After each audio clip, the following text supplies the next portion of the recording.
En ce temps-là, Jésus avait résolu de partir pour la Galilée. Il rencontra Philippe et lui dit « Suis-moi ». Philippe était de Bethsaïde, la ville d'André et de Pierre. Philippe rencontra Nathanaël et lui dit « Celui dont il est question dans la loi de Moïse et les prophètes, nous l'avons trouvé. C'est Jésus, le fils de Joseph de Nazareth. » Nathanaël lui répondit « De Nazareth peut-il sortir quelque chose de bon ?» Philippe lui dit « Viens et vois. » Jésus vit approcher Nathanaël et lui dit « Voici un authentique Israélite, un homme sans artifice. » Nathanaël lui demanda « D'où me connais-tu » Jésus lui répondit « Avant que Philippe t'appelât, quand tu étais sous le figuier, je t'ai vu. » Nathanaël lui dit « Rabbi, tu es le Fils de Dieu, tu es le roi d'Israël. » Jésus lui répliqua « Parce que je t'ai dit, je t'ai vu sous le figuier, tu crois, tu verras mieux encore. » Et il lui dit « En vérité, je vous le dis, vous verrez le ciel ouvert et les anges de Dieu monter et descendre au-dessus du Fils de l'homme. » Aujourd'hui, je suis revêtu des ornements violets car nous sommes dans le premier dimanche de Carême. Le grand Carême, cette longue période dans laquelle nous nous préparons à fêter la résurrection du Seigneur, ce qui, au dire de l'apôtre, est le cœur de notre foi, puisque l'apôtre nous l'écrit, si le Christ n'est pas ressuscité, notre foi est vaine, c'est-à-dire notre foi est complètement vide, inutile.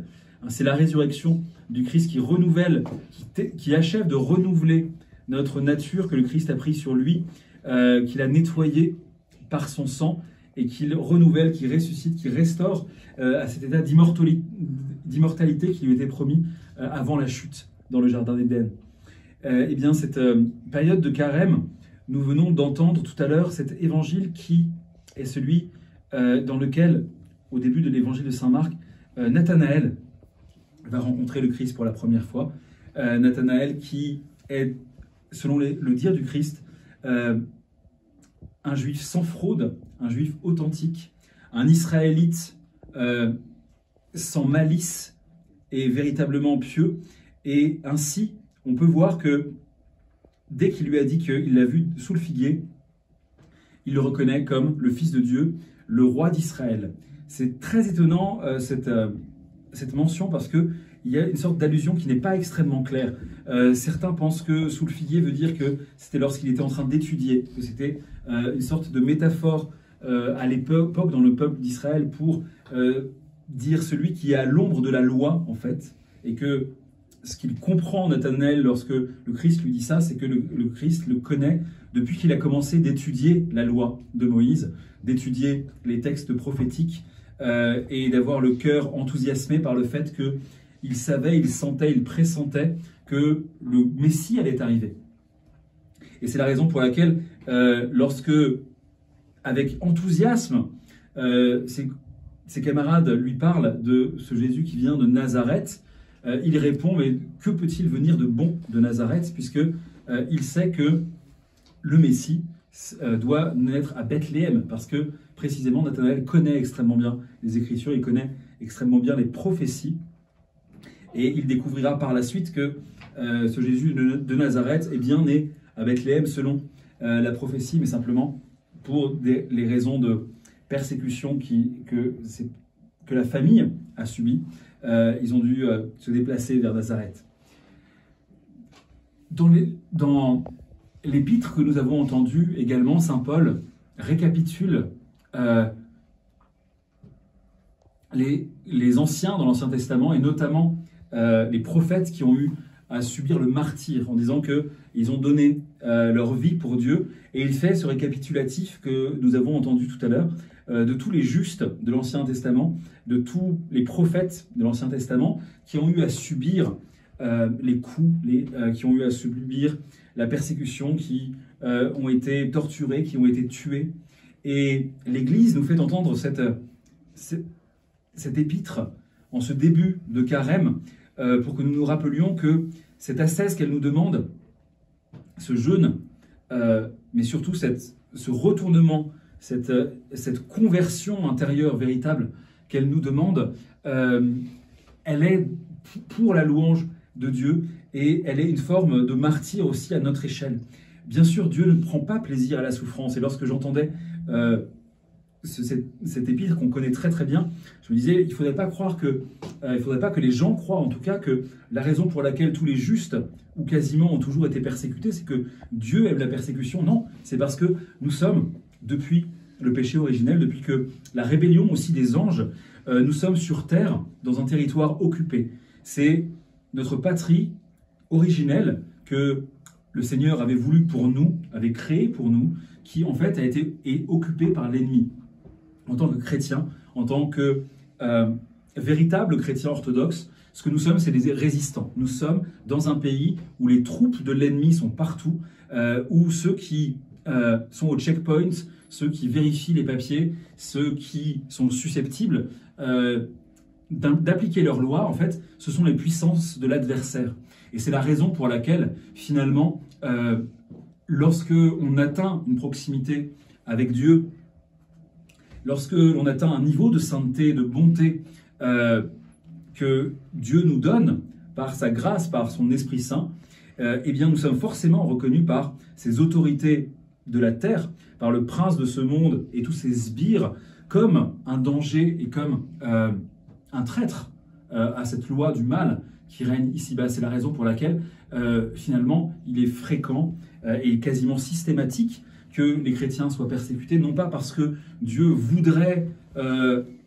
prendrait plaisir à ce que ses enfants souffrissent des maux, mais tout simplement parce que, ayant laissé les anges comme les hommes libres, il n'a pas pu empêcher ni Satan de se rebeller contre lui, Lucifer de se rebeller contre lui, ni l'homme d'être influencé par le diable, et donc ni les forces infernales de prendre possession de la terre et de devenir cette armée d'occupation contre laquelle l'apôtre Paul nous dit que nous passons notre temps en fait à combattre. Nous ne luttons pas contre des hommes, nous luttons contre des puissances invisibles, les puissances sous le ciel. Ainsi notre carême, c'est ça qu'il doit être, vraiment se tourner vers Dieu et comprendre que dans notre vie, il y a trop de choses qui nous détournent de Dieu. Nous avons trop d'intérêt, trop de passion, trop de désirs qui ne sont pas tournés vers le bien, tournés vers Dieu, qui sont tournés vers nous-mêmes, qui sont égocentrés et tournés vers la terre. Ainsi, cette période de jeûne, il faut bien comprendre que le plus important n'est certainement pas le jeûne alimentaire, mais vraiment le fait d'éviter le plus possible tout ce qui peut nous tourner vers le mal, c'est-à-dire en fonction de ce qu'on est, hein, en fonction de ses tendances, en fonction de son caractère et de son tempérament, se détourner de tout ce qui est mauvais dans notre vie. La médisance, si nous sommes médisants, le monde virtuel, si nous sommes un peu accros aux nouvelles technologies, la colère, si nous sommes quelqu'un de coléreux, et la rancune. Ce qui est certain, c'est que Dieu ne nous pardonnera pas si nous ne pardonnons pas les uns aux autres. Et le plus important, c'est la raison pour laquelle les pères insistent sur le fait que la période du carême, il y a 3 choses fondamentales. Certes, le jeûne alimentaire, bien sûr, mais aussi la prière, il faut prier davantage, et l'aumône, il faut donner. Il faut donner, et la chose la plus importante à donner en ce temps de carême, c'est son pardon. Ça veut dire que nous avons tous sans doute autour de nous, que ce soit dans notre famille, dans nos relations, etc., des gens qui nous ont blessés, qui nous ont fait du mal. Je pense que un des efforts les plus importants qui plaira le plus à Dieu en ce début de carême, c'est de sincèrement essayer de commencer de prier pour eux, de les pardonner du plus profond de son cœur, sachant que le Christ est mort sur la croix pour pardonner à toute l'humanité. Pourquoi qui serions-nous pour ne pas faire ce qu'a fait Dieu? Il faut justement être parfait comme le Père Céleste est parfait, le dit le Seigneur, c'est-à-dire lui qui fait briller le soleil sur les bons comme sur les méchants. Nous devons donner notre amour à tous, et surtout si autour de nous, si on voit que dans un coin de notre cœur, on garde une rancune vis-à-vis de quelqu'un, une tension vis-à-vis de quelqu'un. Et comme vous le savez, c'est souvent dans la famille que ce type de choses se produit. C'est très facile d'aimer les lointains. Hein. C'est la raison pour laquelle le Christ dit qu'il faut aimer son prochain. Ce qui est difficile, effectivement, c'est véritablement de trouver l'harmonie et de pacifier les relations que nous avons avec les autres que nous côtoyons, qui nous sont véritablement proches, des membres de notre famille, des collègues de travail, des voisins, des gens que nous côtoyons tous les jours. C'est parmi ces gens-là, en général, que se créent des rancœurs, des disputes, des tensions. Et c'est tout cela dont je pense qu'il faudrait qu'en ce début de carême, on se focalise là-dessus, sur ce problème-là. On peut ne rien manger pendant 40 jours, on peut manger un seul repas, en tout cas composé uniquement de légumes bouillis. Si on garde la rancune vis-à-vis de son frère, si on continue d'avoir de l'aigreur, si on continue éventuellement d'être médisant vis-à-vis de notre prochain, nous n'avons rien fait aux yeux de Dieu. Ce qui compte, c'est la charité, ce qui compte, c'est l'amour de l'autre. Et même si c'est difficile, pensons toujours que le Christ sur la croix a dit « Pardonne-leur, Père, ils ne savent pas ce qu'ils font ».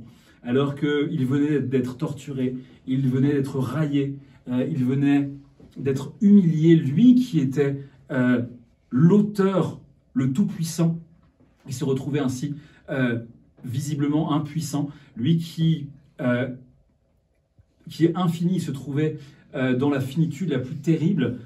Il se trouvait vraiment créateur, humilié par ses créatures, et pour autant, il n'a pas voulu se venger. Il a préféré montrer l'exemple de l'amour infini. Puis sur nous, pendant cette période de carême, nous tourner vers l'amour infini et devenir nous-mêmes cet amour infini au nom du Père, du Fils et du Saint-Esprit. Amen.